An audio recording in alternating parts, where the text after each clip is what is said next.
প্রোডাকশনটা যদি না বাড়ে, দেশের যদি অর্থনৈতিক সমৃদ্ধি না আসে, তো কেবলমাত্র তো তখন দামটাকে নিয়ন্ত্রণ করা পারবে না। তাকে বিনিয়োগটা বাড়াতে হবে, উৎপাদনমুখী খাতগুলোকে গুরুত্ব দিতে হবে, সেই জায়গাটা দেওয়া দরকার। সেখানেও সমস্যা হচ্ছে টাকা পয়সা পাচার হয়ে গেছে। এবং আরেকটা হলো যে আমাদের দেশের ট্রেন্ডটা হলো যারাই ক্ষমতা আসে সরকারের ছাতার নিচে সব দুর্নীতিবাজরা ঢুকে পড়ে।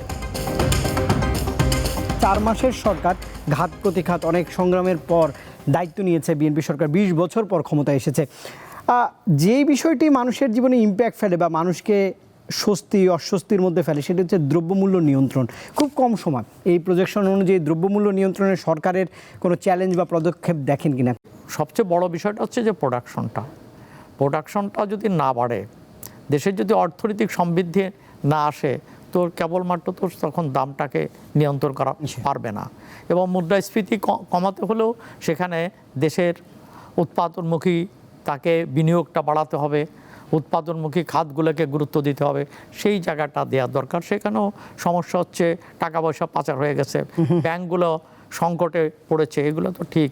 এবং তার পাশাপাশি যেটা আছে যে এই অবস্থায়ও যে দুর্নীতি, এটা তো ব্যাপকভাবে আছে নিচে গ্রাসরুটে বিভিন্ন জায়গা দুর্নীতি, যেটা আওয়ামী লীগ আমলে যেটা চালু রয়ে গেছে, সেই জায়গাগুলো তো বন্ধ হয়নি, লোক বদল হয়ে গেছে। অনেক ক্ষেত্রে মনে করা হয় যে চাঁদাবাজি।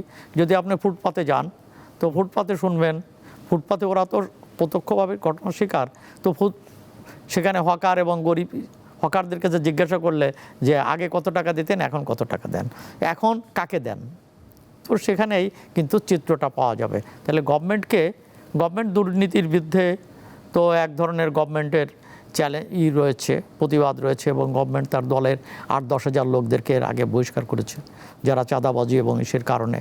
তো কিন্তু তারপরেও কিন্তু এটা কমছে না।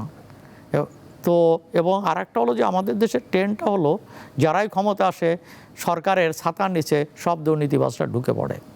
তো সেখানে তাদের ব্যাপারে যদি কঠোর অবস্থান গ্রহণ করাটা হচ্ছে খুব বিষয়, এবং এইটা দেখার ব্যাপার। এবং 4 মাসের তো সরকার, সেই প্রজেকশনে আসলে এই 4 মাসেই মূল্যায়নের সময় নেই।